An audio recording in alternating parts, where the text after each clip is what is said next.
저는 김미자, 올해 68살입니다. 서울 동작구 상도로에 있는 엘리베이터 없는 낡은 아파트에 살고 있습니다. 이 집은 제가 55살에 퇴직하고 나서 아이들 가까이에 살면서 나중에 보살펴줄 생각으로 샀습니다. 나중에 아들이 결혼하고 아이를 낳았는데 며느리가 산후 우울증으로 힘들어하자 저는 당연하다는 듯 인천에 있던 제 낡은 집에서 이곳으로 이사왔고 그렇게 12년을 살았습니다. 오늘은 설날 아침입니다. 저는 새벽 5시부터 일어났습니다. 먼저 장바구니를 들고 낙원시장으로 달려가 40분을 줄 서서 싱싱한 민어 2마리를 샀습니다. 그리고 연근, 표고버섯, 토란, 인삼주 등을 한 보따리 들고 돌아왔습니다. 그 후 주방에 틀어박혀 다시는 나오지 않았습니다. 설날에 준비해야 할 음식은 하나도 빠짐없이 해야 했습니다. 갈비찜, 굴고기, 잡채, 동그랑땡, 덕국 만두, 그리고 손녀가 가장 좋아하는 탕수육까지. 저는 음식을 볶고 끓이고 선희가 가장 좋아하는 탕수육까지. 솟아오르는 열기 때문에 안경이 뿌옇게 흐려졌습니다. 닦고 싶었지만 손에는 온통 국물이 묻어 있어 닦을 수도 없었습니다. 주방 문 밖에서는 텔레비전 소리가 들렸습니다. 설 특집 프로그램 진행자가 또 무엇인가를 카운트다운하고 있었습니다. 소녀가 배고프다고 소리치는 소리가 들렸고 며느리가 저를 불렀습니다. 어머니, 준영이 밥 좀 먼저 챙겨주세요. 벌써 2번이나 불렀어요. 저는 얼른 손을 닦고 밥을 벗어 당근 볶음밥을 조금 더해 거실로 가져갔습니다. 며느리는 휴대폰을 들고 스크롤만 할 뿐 고개도 들지 않았습니다. 무슨 말을 하려다가 입 밖으로 내지 못하고 다시 삼켰습니다. 그녀의 얼굴에는 언제나 옅은 예의가 서려 있었지만 단 한 번도 저를 진심으로 마주 본 적은 없었습니다. 저는 주방으로 돌아와 마지막 요리인 동그랑땡을 접시에 담았습니다. 이 음식은 아들 박준영이 가장 좋아하는 것이었습니다. 어릴 때부터 매년 설날이면 꼭 먹어야 한다고, 이걸 먹어야 설날 같다고 말했습니다. 저는 손등으로 이마에 땀을 닦고 뜨끈한 동그랑땡 한 접시를 들고 나갔습니다. 거실에 들어서자 둥근 상에는 이미 사람들이 가득 앉아 있었습니다. 아들 박준영, 며느리 이수빈, 그들의 2아이, 이수빈의 부모님, 그리고 그녀의 남동생과 여동생까지. 8개의 의자 중 빈자리는 하나도 없었습니다. 저는 상 옆에 서서 이 접시를 어디에 두어야 할지 몰랐습니다. 박준영이 고개를 들어 저를 한번 보더니 잠시 망설이다가 일어서서 제 손에서 동그랑땡을 벼러서서 제 손에서 동그랑땡을 받아 상 가운데에 놓았습니다. 그는 저를 보지 않고 그저 한마디 했습니다. 이수빈이 웃으며 덧붙였습니다. 어머니는 평소에도 혼자 드시는 게 익숙하시잖아요. 거기가 조용하고 덜 시끄러울 거예요. 그녀의 미소는 이해에 바랐지만 저는 그것이 초대가 아니라 통보라는 것을 알 수 있었습니다. 그녀는 제가 원하는지 묻지 않고 그저 당연하다는 듯 저를 배정했습니다. 저는 그 상을 둘러보았습니다. 따뜻한 음식 향이 코를 찌르고 분위기는 활기찼습니다. 아이들은 콜라를 마시며 떠들고 사위는 새우 껍질을 까고 이수빈의 어머니는 세뱃돈을 나눠주고 있었습니다. 그녀의 여동생까지 상에 앉아 있는데 온종일 요리하고 일용 시간을 서 있던 저 혼자만 의자조차 없었습니다. 아무도 저에게 밥은 먹었는지 묻지 않았고 아무도 저에게 자리를 내주지 않았습니다. 저는 아무 말 없이 고개만 끄덕이고 주방으로 돌아왔습니다. 주방은 조금 서늘했습니다. 저는 제 밥 한 그릇에 남은 밑반찬 몇 가지와 차가운 취나물을 얹어 싱크대 옆 작은 의자에 쪼그리고 앉아 먹었습니다.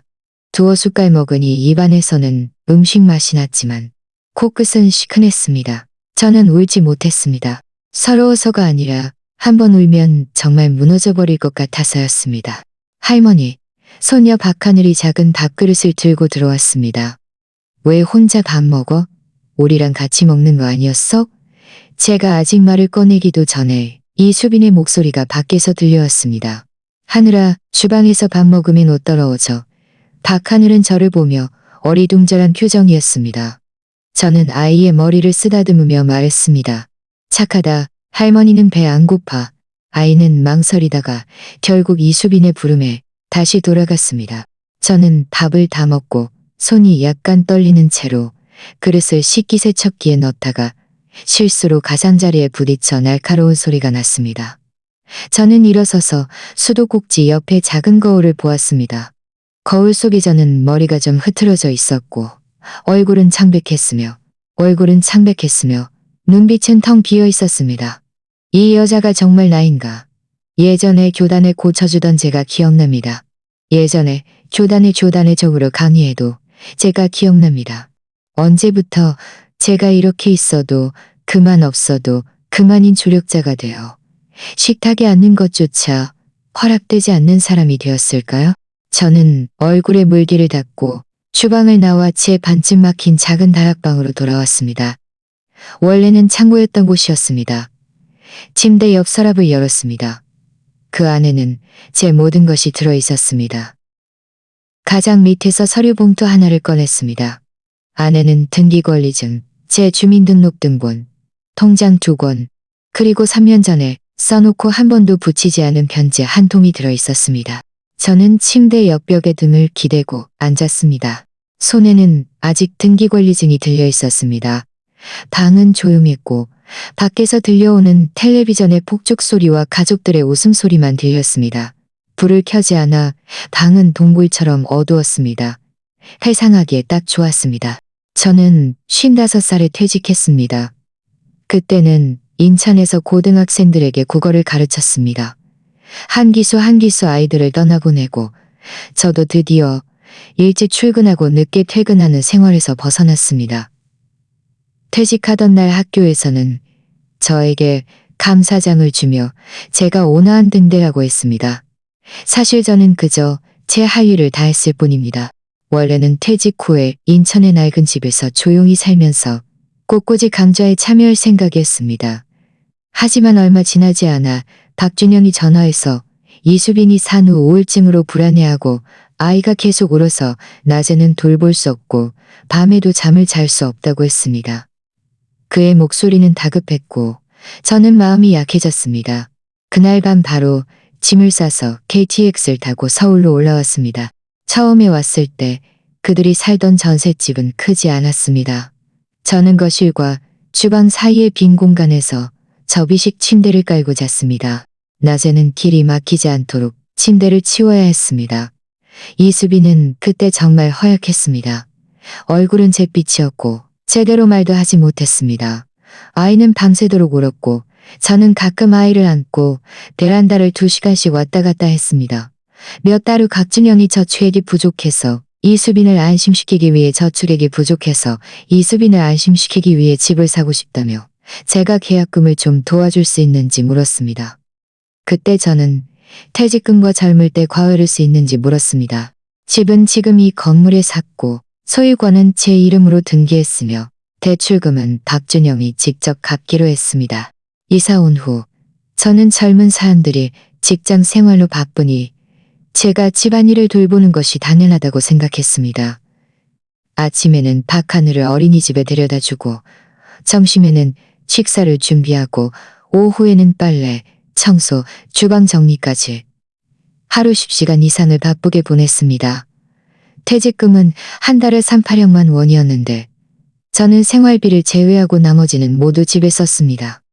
전기세, 가스비, 아이들 간식, 명절 용돈 등 어머니 고생 많으세요라고 예의 바르게 말했지만 시간이 지나면서 그 고맙다는 말들은 너무 많이 하셨어요. 그렇게 복잡하게 안 하셔도 돼요. 어머니가 이러시면 아이가 너무 의존적이 되어로 변했습니다. 그녀는 저에게 꼬투리를 잡기 시작했습니다. 제가 만든 음식이 짜다거나 청소를 깨끗이 안 했다거나 세탁기 사용법이 낡았다며 제 옷에 손대지 말라고 했습니다. 저는 그녀의 의도를 알아들었지만 한 번은 제가 오전 내내 부추만두를 만들었는데 그녀가 집에 오자마자 온 가족이 다 부추만두를 먹어야 해요. 저는 안 먹는 거 모르셨어요? 라고 말했습니다. 저는 웃으며 예전에는 맛있게 잘 드셨잖아요 라고 말했지만 그녀는 대답 없이 만두를 박준영에게 밀어주었습니다. 아들은 옆에 서서 좀 난처한 듯 작은 목소리로 다음에 수빈이 뭐 먹고 싶은지 물어봐 주세요라고 말했습니다. 저는 더 이상 아무 말도 하지 않고 묵묵히 그릇을 정리하고 남은 만두를 얼려 다음 만두를 얼려 다음 만두를 얼려 점점 저는 저만의 공간마저 잃었습니다. 원래 제가 쓰던 방은 임시로 쓰는 곳이라고 했었는데 나중에는 아이가 자라서 독립적인 공간이 필요하다며 박하늘의 공부방으로 바뀌었습니다. 제 침대는 복도 옆 주방에 붙은 곳으로 옮겨졌습니다. 밤에는 여전히 기름 냄새가 났습니다. 그 1인용 침대는 너무 딱딱해서 저는 허리가 아파봐 두려웠습니다. 뒤척일 때마다 혹시라도 다른 사람을 방해할까봐 조심했습니다. 저는 불평하지 않았고 뒤척일 때마다 혹시라도 다른 사람을 방해할까봐 조심했습니다. 그들이 제가 말이 없다고 했지만 할 말이 목까지 차올라도 결국 삼켜버렸습니다. 그들은 제가 장 보는 법이 서툴다며 불평했고 제가 들려주는 이야기가 너무 낡아서 요즘 아이들은 이해하지 못한다고 했습니다. 심지어 제가 손자에게 전래동화를 읽어주는 것마저 이수빈은 트집을 잡았습니다. 저는 겁마저 이수빈은 트집을 잡았습니다. 저는 반박하지 않고 그저 내가 늙어서 치대에 뒤처졌어 라고 말했습니다. 가끔 저도 스스로에게 의문을 품었습니다. 하지만 오늘 그들은 정말 저를 대체했습니다. 설날 저녁 식탁에 앉을 자리조차 주지 않았습니다. 저는 왼손에 들린 등기관리증을 내려다고 왔습니다. 비치종이 가장자리를 스쳤습니다. 저는 밤마다 그것을 뒤적였습니다. 제 이름이 적힌 곳을 펼쳤습니다. 소유자 김미저. 저는 조용히 읊조렸습니다. 저는 조용히 읊조렸습니다. 저는 조용히 읊조렸습니다. 이 집은 제가 돈을 내고 제가 혼자 대출을 받고 서류를 처리하고 세금을 내기 위해 반나절을 줄 서서 얻은 것입니다. 그들은 이곳에 살면서서 얻은 것입니다. 저는 제 주민등록등본에 적힌 이름과 우체국 통장을 보았습니다. 저는 이 집을 떠날 생각은 한 번도 해본 적이 없었습니다. 이곳이 바로 집이라고 생각했으니까요. 하지만 오늘 저는 분명히 알았습니다. 그들의 눈에 저는 그저 주방의 두 손일 뿐이라는 것을. 하지만 저는 남이 아닙니다. 제가 이 집의 주인입니다. 설날 밤 저는 눈물을 흘리지 않았습니다. 울고 싶어서가 아니라 머리가 너무 맑아서였습니다. 눈을 감으면 그 식탁의 모습이 떠올랐습니다. 사람들로 가득 찼지만 제 자리는 하나도 없는. 저는 새벽 3시까지 앉아있다가 천천히 일어섰습니다. 서류 봉투에 담긴 서류들을 다시 정리해서 짙은 파란색 여행 가방에 넣었습니다. 이 여행 가방은 10년 전 제주도 여행을 갔을 때 샀던 것입니다. 퇴직 후에는 1년에 한 번씩 해외여행을 갈 생각이었지만 아이가 태어난 후로는 이 이야기를 다시 꺼내지 않았습니다. 저는 세수를 하고 회색 니트 상의와 어두운 색바지로 갈아입었습니다. 주방에 있던 작은 국 한 그릇을 데워 마셨습니다. 그리고 외투를 챙겨 입고 마스크를 쓰고는 여행 가방을 조용히 끌고 문을 나섰습니다. 그때는 겨우 5시. 아직 날이 밝지 않았고 상도로 전체가 잠들어 있었습니다. 저는 버스 정류장에 서서 버스를 기다리며 맞은편 아침 식사 가게를 보았습니다. 아직 문을 열지 않았습니다. 예전에는 매일 아침 이 가게를 지나며 손자에게 토스트와 두유를 사주고 서둘러 집으로 돌아와 점심을 준비했습니다. 오늘은 드디어 다시 서두를 필요가 없었습니다. 저는 판교로 가는 첫 버스에 몸을 실었습니다. 내내 아무 말도 하지 않았습니다. 창가에 앉아 날이 서서히 밝아오는 것을 보았습니다. 안개는 얇은 천처럼 도시에 걸려 있었습니다. 버스 바퀴 소리는 마치 제 다음 인생의 시작을 카운트다운하는 것 같았습니다. 고양시 덕양구청에 도착해서는 번호표를 뽑고 대기실에 앉았습니다. 직원이 제 서류를 보더니 제가 전출을 원하는지 확인했습니다. 저는 고개를 끄덕이며 강원도 평창원 건강마을로 전출할 것이라고 말했습니다. 그녀는 약간 놀란 듯 저를 한 번 보더니 아무 말 없이 능숙하게 도장을 찍고 인수했습니다. 그 순간 제 마음속에는 아주 이상한 감정이 솟아올랐습니다. 마치 제가 이 집에서 구청을 나와서는 곧바로 서초동 법률사무소로 택시를 탔습니다. 예전 이웃인 황정희 아주머니가 소개해준 곳이었습니다. 그녀도 재작년에 신탁을 하고 판교의 3층 집을 팔아 요양원으로 이사갔고 두 아들이 간섭하지 못하게 했습니다. 제가 사무실에 들어서자 황 아주머니는 이미 그곳에서 저를 기다리고 있었습니다. 그녀는 찻잔을 들며 정말 결정한 거야? 라고 물었고 변호사는 김지우 씨였고 40 초반쯤으로 보였습니다. 그는 깔끔하고 능숙하게 일했습니다. 저는 등기권리증, 개인정보, 은행 거래 내역을 그에게 건넸습니다. 그는 다 본 후 저에게 신탁 조건을 어떻게 정할지 물었습니다. 저는 딱 한 가지 조건만 말했습니다. 집을 팔아서 얻은 수익은 모두 지정된 계좌로 들어가야 하고 제 본인이 직접 서명하지 않으면 인출할 수 없습니다. 저는 서명펜을 쥐었을 때 손이 미세하게 떨렸습니다. 그는 아드님도요. 라고 빠르게 대답했습니다. 후회가 아니라 기묘한 해방감이었습니다. 모든 절차가 끝난 후 저는 사무실에 나섰습니다. 햇살이 좋았고 공기는 차가웠습니다. 저는 목도리를 더 끌어올리고 지하철역으로 향했습니다. 지하철 안에서 휴대폰 연락처를 뒤적이다가 오랫동안 연락하지 않은 최민수 공인중개사님을 찾았습니다. 최민수 공인중개사님은 제가 예전에 아파트 단지에서 알게 된 분으로 일 처리가 깔끔하고 신뢰할 수 있는 분이었습니다. 최민수 공인중개사님, 이 집을 팔고 싶어요. 상도로 3층, 30년 된 낡은 아파트예요. 가격은 1억억 8천만 원으로 정했어요. 그는 전화 저편에서 잠시 멍하니 있다가 저에게 물었습니다. 김미자 여사님, 그 집은 아드님이 살고 있는 거 아니었나요? 저는 숨을 고르고 말했습니다. 소유권은 제 혼자입니다. 제 출금도 아들에게 한 푼도 빚진 것 없어요. 이제 돌려받으려고요. 저는 전화를 끊고 휴대폰을 가방에 넣었습니다. 창밖으로 빠르게 뒤로 물러나는 풍경을 바라보며 예전에 그들이 집을 살 때 박준영이 했던 말이 떠올랐습니다. 엄마, 이 집은 엄마 이름으로 등기하는 게 더 안전해요. 어차피 다 한 가족인데. 그때 저는 깊이 생각하지 않고 등기하든 안 하든 상관없다고 느꼈습니다. 나중에 이웃들이 다른 집 이야기를 하는 것일 거라고 생각했습니다. 그들은 지키지 않을 거라고 다른 집 이야기를 하는 것을 듣고서야 깨달았습니다.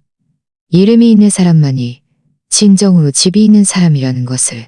이제 제가 해야 할 일은 제가 마땅히 가져야 할 권리를 한 걸음 한 걸음 되찾는 것입니다. 동작구로 돌아왔지만 저는 집으로 들어가지 않고 아래층 전자제품 매장으로 발길을 돌렸습니다. 문 앞에 서서 잠시 망설이다가 건강마을 서비스센터에 전화했습니다. 전화를 받자 친절한 젊은 여성의 목소리가 들려왔습니다. 안녕하세요. 건강마을입니다. 무엇을 도와드릴까요? 저는 숨을 들이쉬고 말했습니다. 3일 체험 프로그램을 신청하고 싶은데요. 1인실로 예약 가능할까요? 그녀는 빠르게 제 정보를 확인하고 다음 주에 입주 가능하며 그때 마중 나올 사람이 있을 것이라고 말했습니다. 감사합니다. 전화를 끈 채 휴대폰 화면이 꺼졌습니다. 반사된 화면 속 제 얼굴은 옅은 결의에 차 있었습니다. 분노도 슬픔도 아닌 단호한 결심.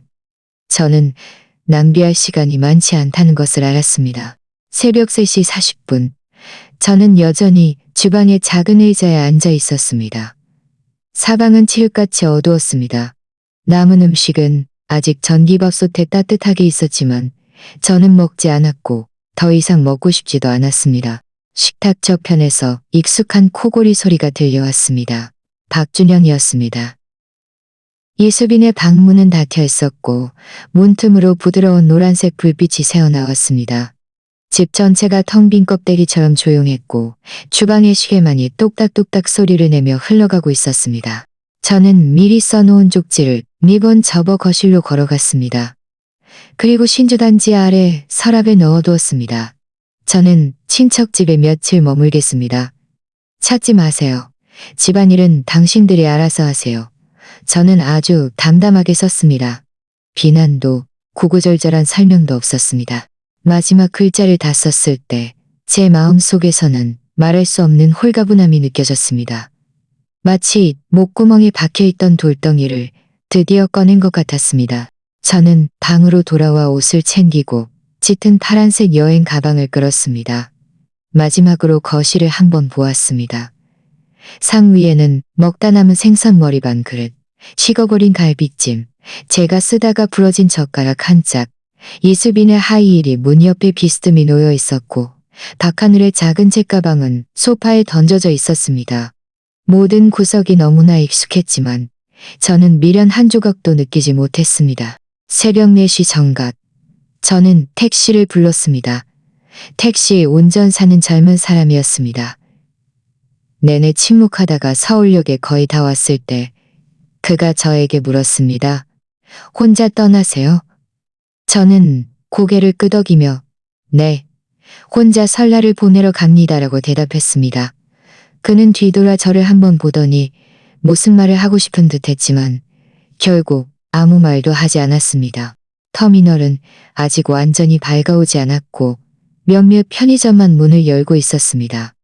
저는 매표소로 가서 경차인 버스표 한 장을 샀습니다. 대기실 의자는 딱딱했습니다. 저는 외투를 무릎까지 덮고 잠시 눈을 감았습니다. 버스가 왔습니다. 버스 안에는 3명뿐이었습니다. 저는 창가 자리에 앉고 여행 가방은 발치에 두었습니다. 버스가 출발하는 순간 저는 뒤돌아보지 않았습니다. 창밖의 도시가 뒤로 물러나며 점점 멀어졌습니다. 저는 알고 있었습니다. 그들이 잠에서 깨면 제가 사라진 것을 알게 될 것입니다. 이수빈은 아마 전화를 걸고 박준영은 이웃들에게 제가 보였는지 물을 것입니다. 박하늘은 아마 잠시 울다가 달래질 것입니다. 하지만 그것은 더 이상 제가 걱정해야 할 일이 아니었습니다. 평창에 도착했을 때는 이미 오전 8시였습니다. 강원도의 공기는 서울보다 맑았습니다. 역 옆의 나무들이 바람에 흔들리며 소리를 냈습니다. 저는 햇살 아래 서서 마중 나올 사람을 기다렸습니다. 등에 맨 패딩 점퍼가 갑자기 좀 덥게 느껴졌습니다. 건강마을 안내원은 강예은 씨라는 젊은 여성이었습니다. 얼굴에는 온화한 미소가 가득했습니다. 김미자 여사님, 체험 오신 것을 환영합니다. 이쪽으로 오세요. 저는 그녀를 따라 작은 화원을 지나 3호동 영문으로 들어섰습니다. 엘리베이터를 타고 3층에 오르자 방문이 열렸습니다. 창문은 잔디밭을 향해 있었고 작은 오솔길이 구불구불 이어져 있었습니다. 방은 깨끗하고 정돈되어 있었으며 책상, 옷장, 작은 소파, 그리고 베란다에 앉아 햇볕을 쬐기 좋은 안락의자도 있었습니다. 강예은 씨는 저에게 따뜻한 차 한 잔을 따라주며 물었습니다. 점심 식사 준비를 도와드릴까요? 오늘은 설날이라 저희도 명절 음식이 있습니다. 그녀가 나간 후 저는 베란다 앞에 앉아들에서 산책하는 몇몇 노인들을 보았습니다. 어떤 사람은 개를 데리고 있었고 어떤 사람은 신문을 읽고 있었습니다. 바람이 불어와 풀향기를 실어날렸습니다. 저는 처음으로 깊이 숨을 들이쉬었습니다. 태까지 깨끗해지는 느낌이었습니다. 울음소리도 기름 냄새도 뒤에서 너무 간섭한다고 말하는 사람도 없었습니다. 저는 잠시 앉아 있다가 가방을 열어 속주머니에서 작은 수첩을 꺼내 오늘 지출 내역을 적기 시작했습니다. KTX 표 28,000원, 택시 32,000원, 체험보증금 영수증, 점심 식사 예약 완료. 그리고 다음 페이지에 몇 가지 할 일을 적었습니다. 새로운 통장 개설, 가족 연동 금지, 옛 동료 아주머니들과 연락하기, 단체 건강검진 문의, 장기 요양 프로그램 상담, 건강검진 일정, 매일 가계부 작성, 지출 명확히. 이 글자들이 하나하나 적혀 내려갈 때 저는 문득 학창시절처럼 다시 삶의 시간표를 갖게 된 것 같았습니다. 정오 12시 식사 담당 직원이 왔습니다. 그는 식사 상자를 들고 왔는데 안에는 찜, 민어, 토란떡, 취나물 볶음, 그리고 팥옹심이 떡이 들어있었습니다. 저는 그 옹심이를 보고 저도 모르게 웃음이 나왔습니다. 어릴 때 엄마는 옹심이가 화목한 모임의 상징이라고 했습니다. 그때는 몰랐지만 그저 달콤하다고 생각했습니다. 저는 식사 상자를 들고 베란다에 앉았습니다. 햇살이 좋았습니다. 저는 나지막이 중얼거렸습니다. 올해는 나 혼자 설날을 보낸다. 설날 아침, 저는 일찍 일어났습니다. 건강마을의 햇살은 늘 도시보다 맑고 투명했습니다. 창문을 열자 베란다 아래에는 이미 몇몇 어르신들이 운동하고 있었습니다. 공기 중에는 어제 화단에 뿌린 물의 향기가 남아 있었습니다. 저는 베란다 의자에 기대어 바람에 나뭇잎 흔들리는 소리를 들으며 온몸이 가볍게 씻겨 나간 듯한 느낌을 받았습니다. 휴대폰은 켜지 않았습니다. 어젯밤에 이미 끄고 서랍에 넣어두었습니다. 저는 저쪽에서 수많은 부재중 전화와 메시지, 어쩌면 박준영의 음성 메시지까지 와 있을 것을 알고 있었습니다. 하지만 오늘은 듣고 싶지 않았습니다. 그들은 이제 당황하기 시작했을 것입니다. 저는 그들이 제가 없어진 것을 발견하는 모습을 거의 상상할 수 있었습니다. 아마 이수빈이 먼저 주방에 들어섰을 것입니다.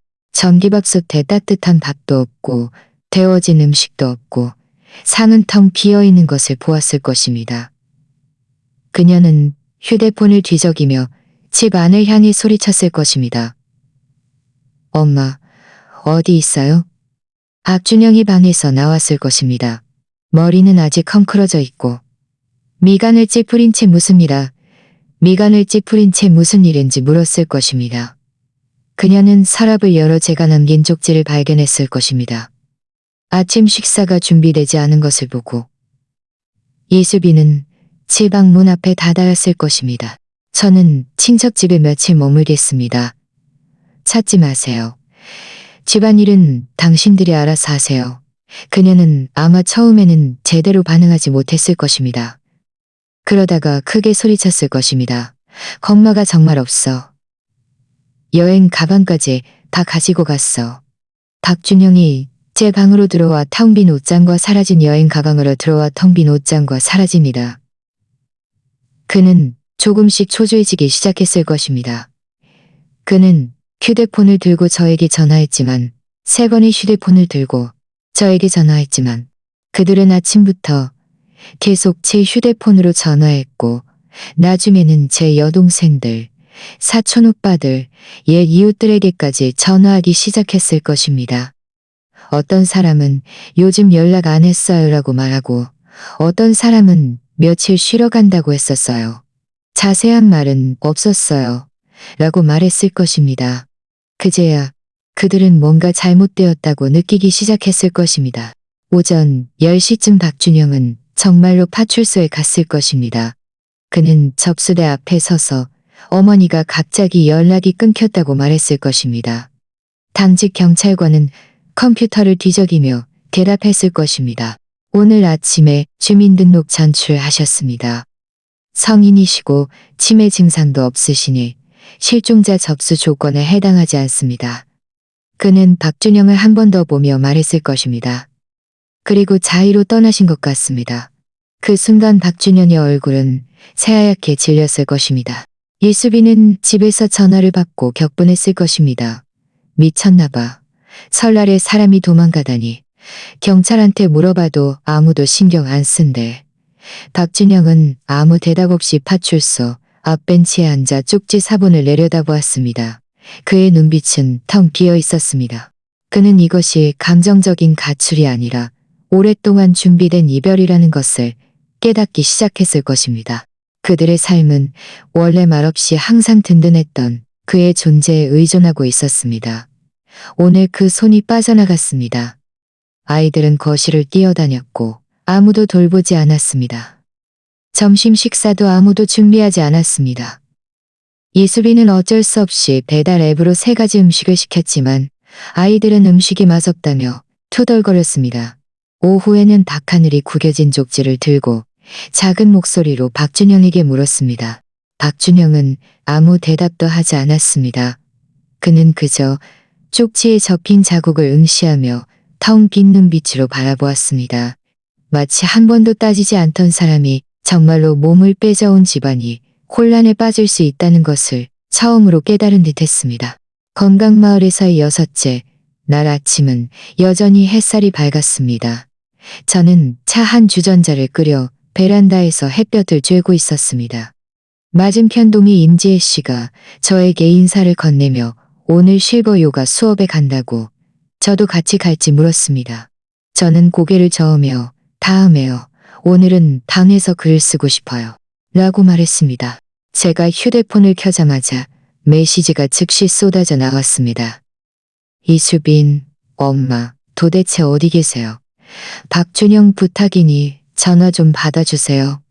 사촌 동생 아람이 김 나가셨다던데 혹시 도움이 필요하시면 말씀해주세요. 박하늘 어린이집 단체 채팅방. 하늘이 할머니, 요즘 무슨 일 있으세요? 하늘이가 할머니 이사 가셨대요. 이웃 황정희, 김미자 여사님, 괜찮으세요? 저는 하나하나 읽어보았지만 답장하지 않았습니다. 아무도 저에게 괜찮으세요? 왜 떠나셨어요? 라고 묻지 않았습니다. 모두들 그저 어디 갔느냐, 누가 아이들을 돌보느냐, 어떻게 그렇게 말없이 떠날 수 있느냐고 물을 뿐이었습니다. 마치 제 존재가 그저 기능일 뿐, 사람이 아닌 것처럼. 정오쯤 휴대폰에 새로운 메시지가 떴습니다. 이수빈이 보낸 사진이었습니다. 제가 눌러보니 박준영의 시어머니, 즉 이수빈의 어머니가 병원 침대에 누워 있었습니다. 얼굴은 창백했고 손에는 링거가 꽂혀 있었습니다. 그 아래에는 이런 글이 적혀 있었습니다. 어머니가 이렇게 어른을 화나게 하시면 행복하세요? 양심에 찔리지 않으세요? 저는 그 사진을 보면서 죄책감 대신 피로감을 느꼈습니다. 휴대폰을 스크롤해서 삭제 버튼을 눌렀습니다. 이수빈은 저를 어른으로 대한 적이 없었지만 자기 어머니가 입원하자마자 저를 비난하는 핑계로 삼았습니다. 오후 1시 박준영이 음성 메시지를 남겼습니다. 엄마, 지금 저희랑 이야기하고 싶지 않으신 거 알아요. 저희가 그동안 잘못했던 것도 알아요. 엄마만 돌아오시면 집은 엄마 드릴게요. 방도 엄마한테 돌려드릴게요. 수빈이한테 확실히 말할게요. 이제 엄마는 밥 안 하셔도 되고 아이들 안 돌보셔도 돼요.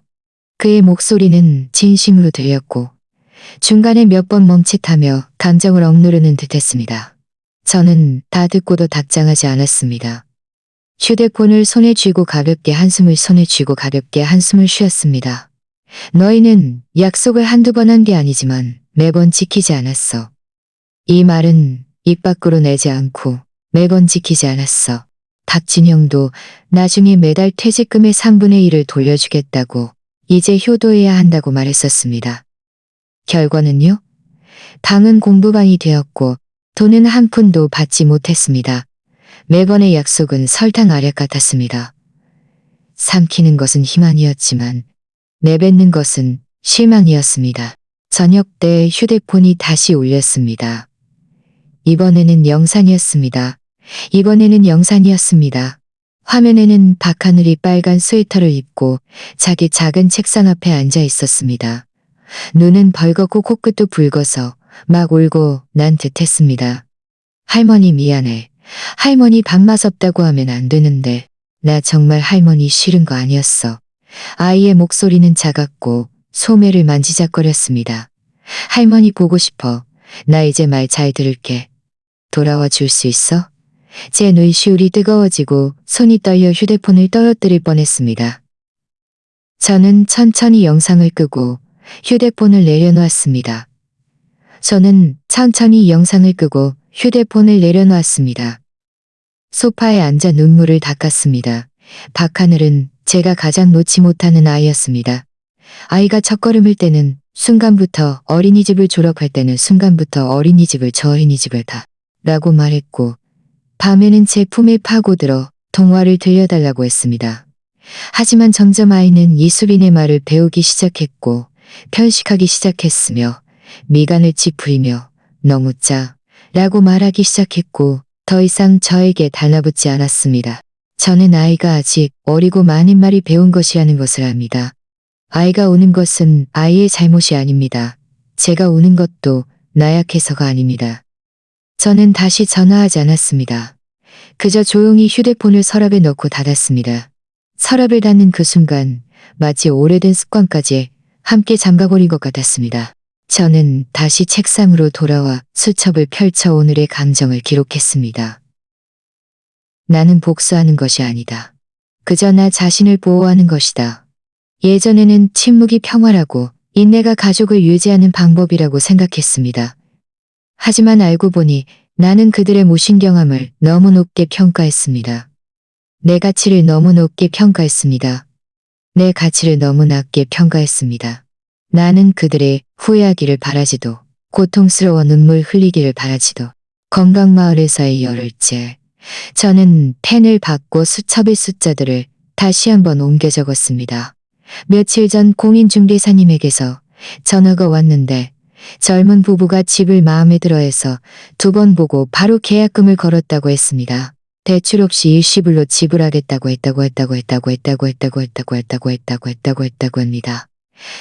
최민수 공인중개사님은 놀랍다는 듯 말했습니다. 요즘 같은 세상에 엘리베이터 없는 3층 집은 잘 안 나가는데 이렇겠죠. 우리는 법률사무소에서 계약하기로 했습니다. 그날 저는 감색 모직 코트를 입었습니다. 예전에는 아까워서 입지 못했던 옷입니다.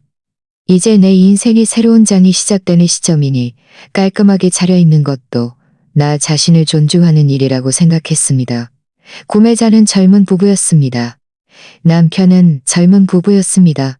남편은 서초동의 한 IT 회사에 다니고 아내는 초등학교 교사였습니다. 그들은 약간 긴장한 듯 보였고 계약은 순조롭게 진행되었습니다.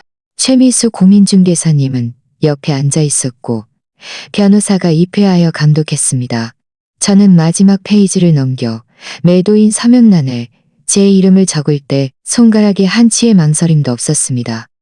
1억 7,500만 원, 전액 현금 거래, 잔금일은 다음 달로 정하고 소유권 이전 절차는 변호사가 전적으로 대리하기로 했습니다. 저는 펜을 내려놓고 고개를 들어 그 부부를 보았습니다.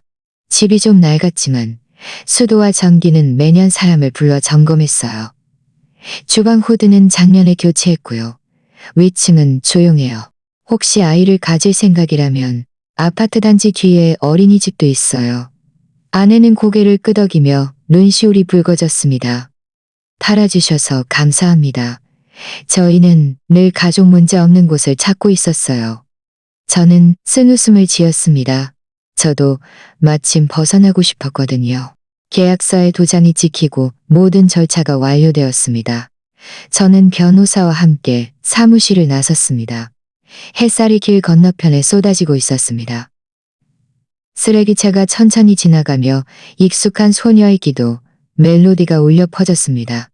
듣고 있자니 왠지 모르게 향수를 불러일으켰습니다. 건강마을로 돌아오는 길에 저는 새로운 신탁 계좌를 열었습니다. 변호사의 도움을 받아 자금 계획을 설정했습니다. 3억 5천만 원은 전용요양 기금으로 건강마을 월 이용료와 비상시 비용을 지불하는 데 사용됩니다. 2천만 원은 손자 교육 기부금으로 설정하되 제 서명 원은 손자 교육 기부금으로 설정하되 계좌만 원은 손자 교유가 있어야만 제 서명 권위가 있어야만 제 서명 동의가 있어야만 제저만 건의했습니다. 나머지 자금은 나누어 정기 예금에 넣어 미래 생활비와 저는 고개를 끄덕였습니다.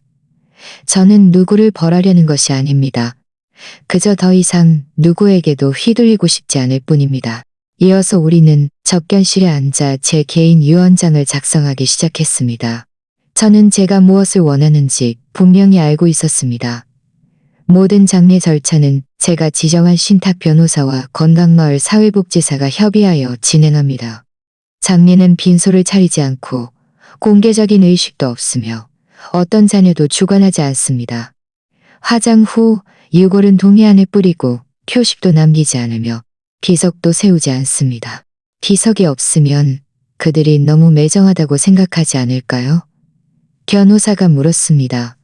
그들은 저를 한 번도 산처럼 여긴 적이 없으니 돌을 남겨 기억하게 할 필요도 없겠죠. 유언장을 다 썼을 때 문득 몇 년 전 이수빈이 했던 말이 떠올랐습니다. 어머니가 오래 사시면 저희 부담만 늘어요. 그녀는 가볍게 말했지만 저는 그 말을 무겁게 받아들였습니다. 오늘 저는 그 무거운 짐들을 하나하나 되돌려준 것뿐입니다. 그날 오후 저는 마지막으로 해야 할 일을 했습니다. 등기관리증 사본을 봉투에 넣어 쪽지 한 장과 함께 우편으로 보냈습니다. 수신 주소는 상도로의 옛집으로, 수신인은 박준영 외 친척이라고 적었습니다. 쪽지에는 짧은 한 문장만 있었습니다. 집은 더 이상 당신들 것이 아닙니다. 미리 준비하세요. 저는 서명도 하지 아닙니다. 저는 서명도 하지 밑단을 걷어 올리고 흙을 과지 밑단을 걷어 올리고 흙을 보낸 후 저는 베란다에 앉아 봉투를 잔디밭에서 채소를 심는 몇몇 어작 푸른 잔디밭에서 채소를 심는 몇몇 어르신네 밭에서 저는 문득 그들이 말하는 것이 단순히 채소만이 아니라는 것을 깨달았습니다. 그 뿌리들은 살아있다는 증거였습니다.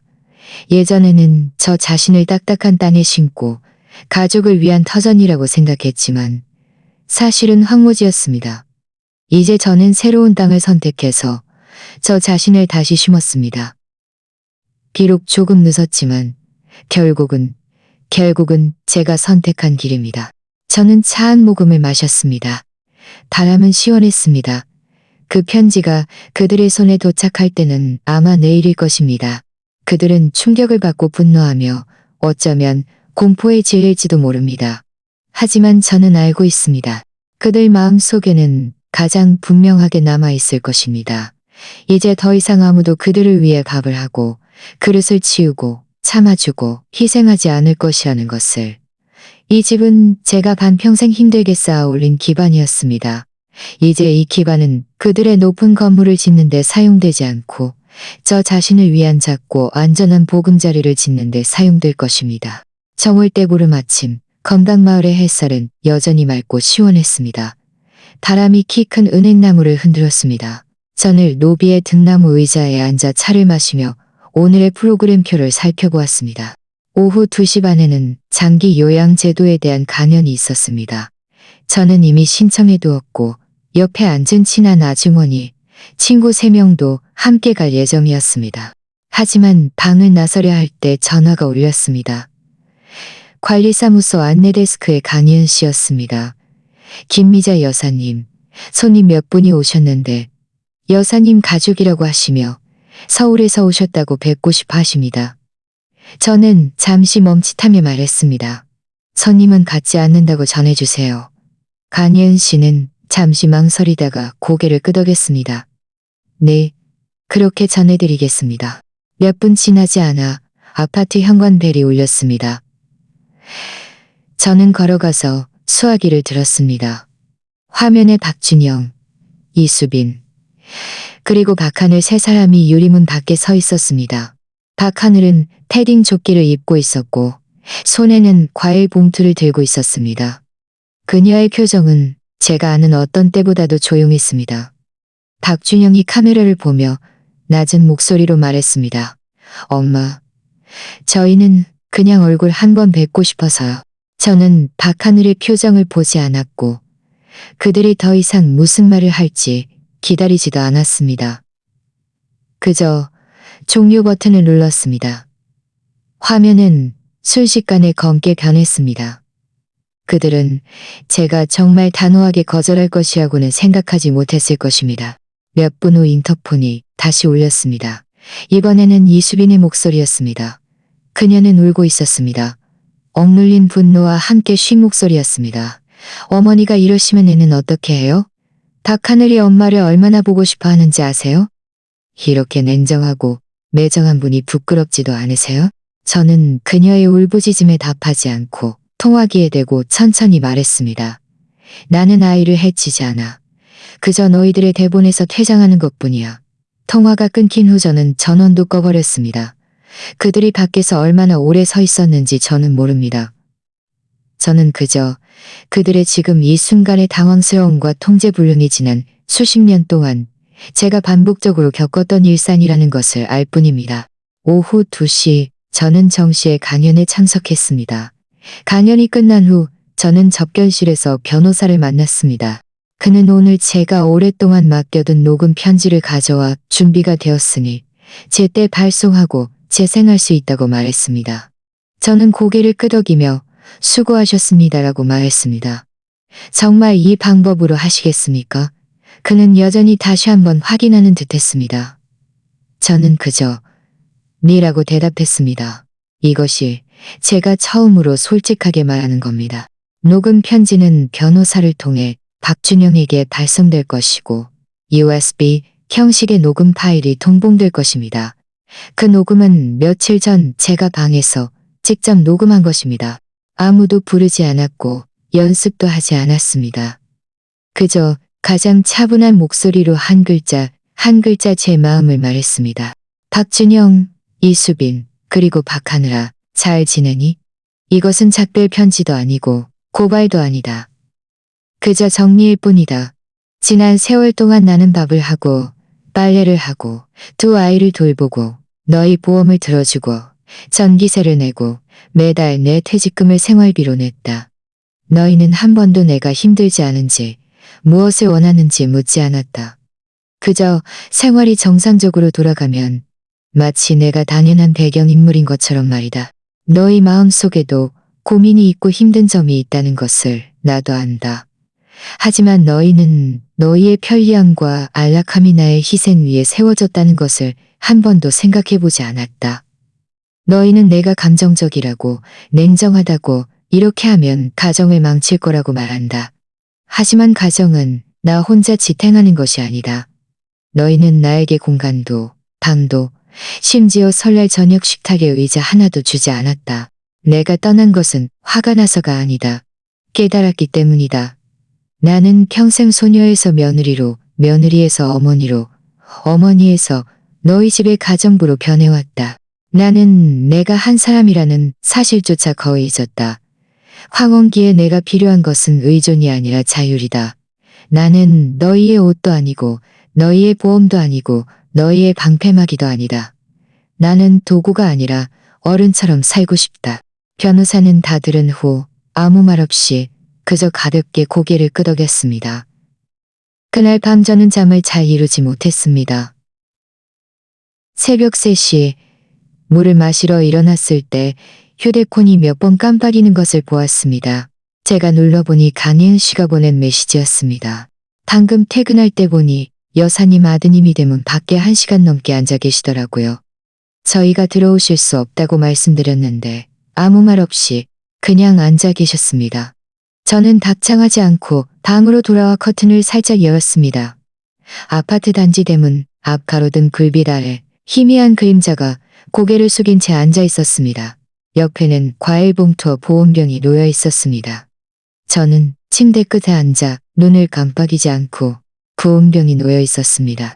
그는 마치 잘못한 어린아이 같기도 했고 어머니가 언제나 그 자리에 있는 사람이 아니라는 것을 드디어 깨달은 사람 같기도 했습니다. 새벽 4시 그 사람은 마침내 일어서서 땅에 놓인 물건들을 허리를 굽혀 주었습니다. 한참을 서 있다가 천천히 떠났습니다. 건강마을의 생활은 생각보다 훨씬 알찼습니다. 저는 이제 매일 5시 반에 일어납니다. 상도로에 살 때보다 1시간 일찍 일어나지만 이렇게 개운했던 적이 없습니다. 아이들의 울음소리도 기름 냄새도 없습니다. 귓가에는 새소리와 잔잔한 바람 소리만 들립니다. 저는 침대 옆 서랍에서 매일 습관표라고 쓰인 종이를 꺼내 하나씩 체크했습니다. 일찍 일어나기, 오천보 걷기, 아침 식사 검은깨 두유 한 잔, 통밀찜빵, 오전 8시 서희교실, 오후 1시 반 사진 체험반, 저녁 7시 전 휴대폰 끄고 책 4면 페이지 읽기. 힘들지 않다면 거짓말일 것입니다.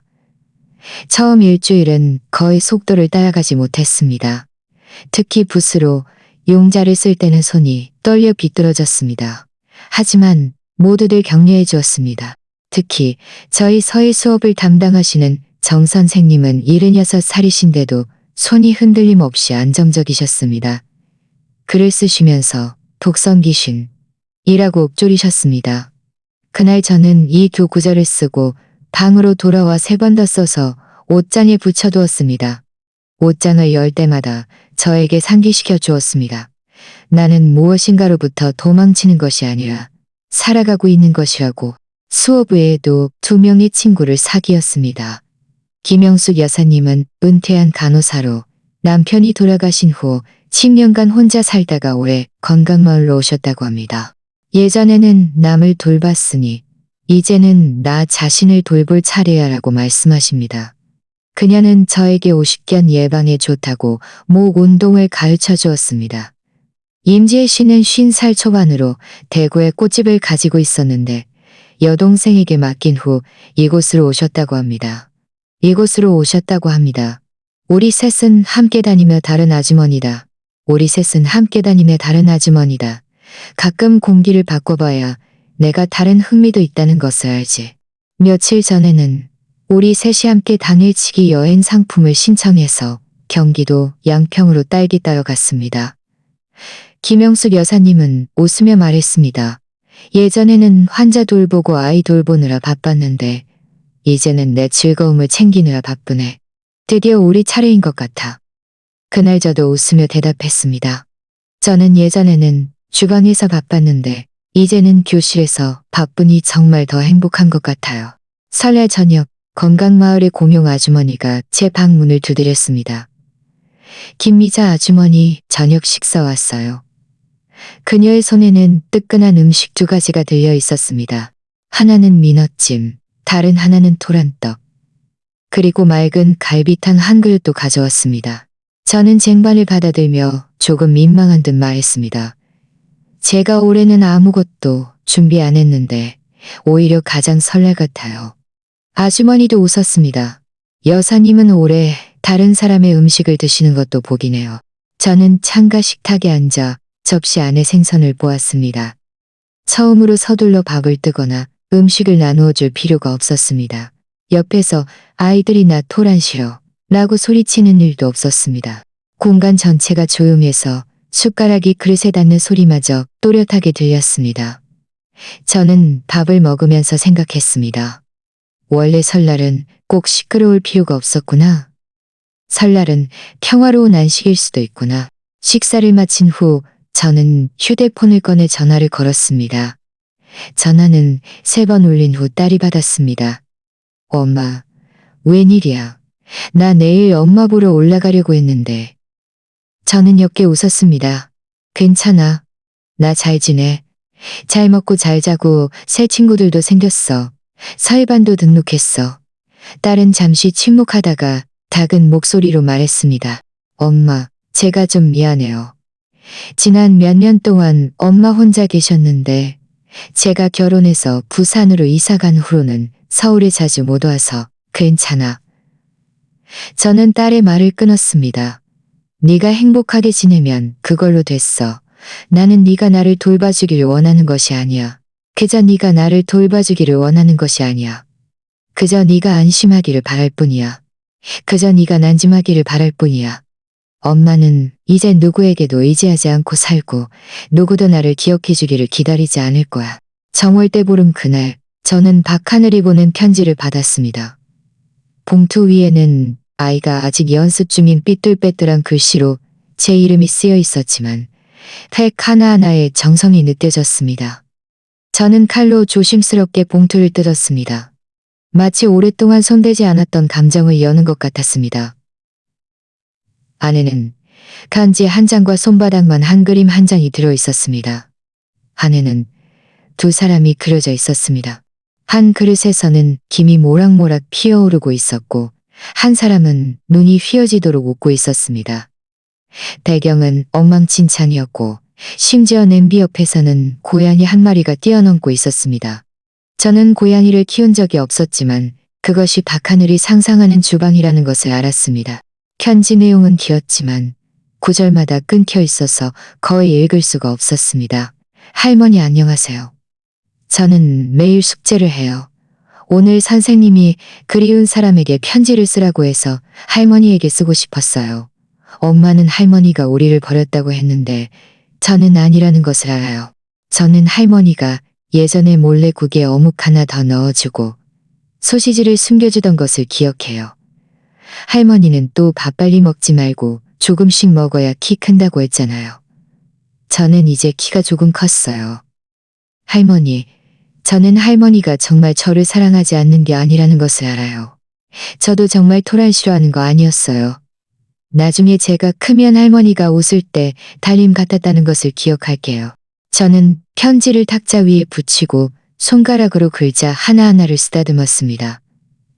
목구멍에 무엇인가 걸린 듯 소리도 나지 않고 울음도 나오지 않았습니다. 하지만 저는 웃었습니다. 가슴 깊은 곳에서부터 천천히 솟아오르는 아주 깊고 차가운 웃음이었습니다. 저는 펜을 들어 답장을 썼습니다.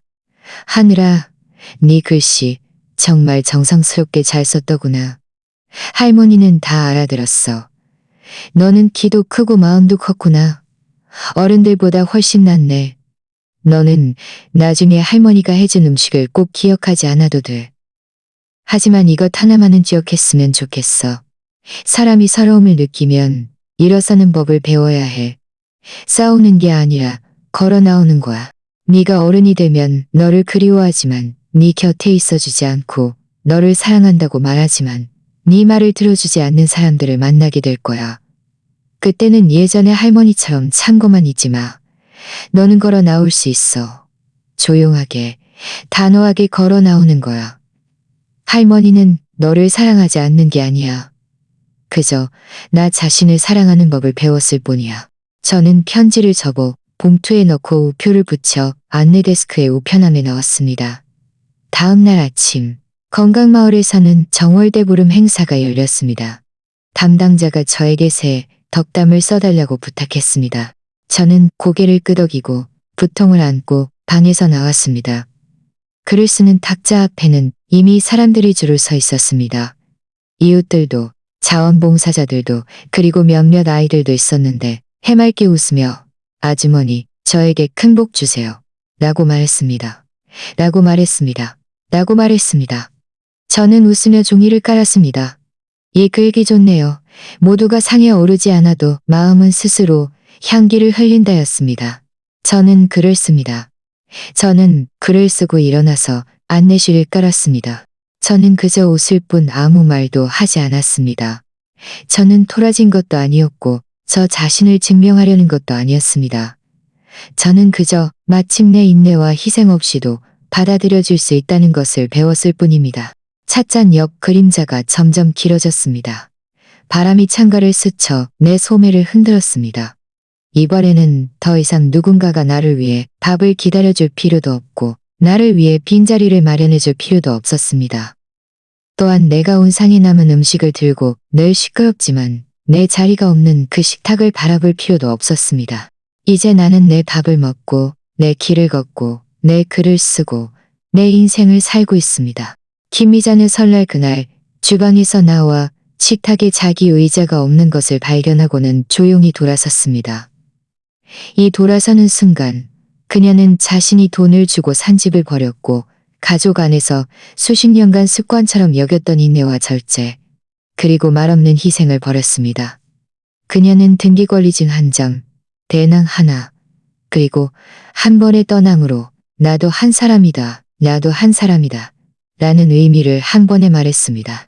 아무도 태어날 때부터 냉정해지고 싶어 하지는 않습니다. 하지만 한 번 또 한 번 투명인간 취급을 받으면 결국 깨닫게 됩니다. 더 이상 자신을 위해 나서지 않으면 다시는 일어설 수 없다는 것을 김미자의 이야기를 보면서 우리는 스스로에게 묻게 될 것입니다. 당신도 언젠가 온 식탁 가득 음식을 차렸지만 고맙다는 말 한마디 듣지 못한 적은 없었나요? 언젠가 우리도 그 주방 싱크대 앞에 서서 남은 음식 한 그릇을 보며 문득 깨어날 날이 올까요? 이 채널의 이야기는 제보나 댓글에 바탕으로 각색됩니다.